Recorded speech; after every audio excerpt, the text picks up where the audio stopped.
So finally mummy papa नाशिकला जायला निघाले, कारण की आता गणपती जवळ येत आहे आणि माझ्या माहेरी पण गणपती असतो.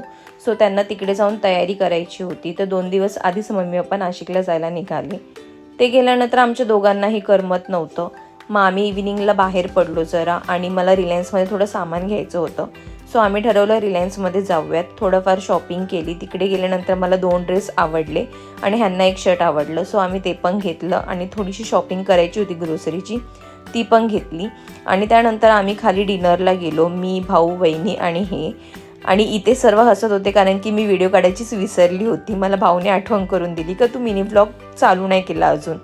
आणि इथे आम्ही यायचं कारण म्हणजे मला जशी प्रेग्नेन्सी राहिली तसं मला क्रेविंग झालं होतं का एकदा तरी इकडे येऊन जेवण करायचं. सो फायनली आज ती माझी इच्छा पूर्ण झाली. जेवण खूप छान होतं, मस्त होतं. जेवण केल्यानंतर आम्ही घरी जायला निघालो आणि असेच माझं मिनी व्लॉग बघायला मला नक्की फॉलो करा. थँक्यू.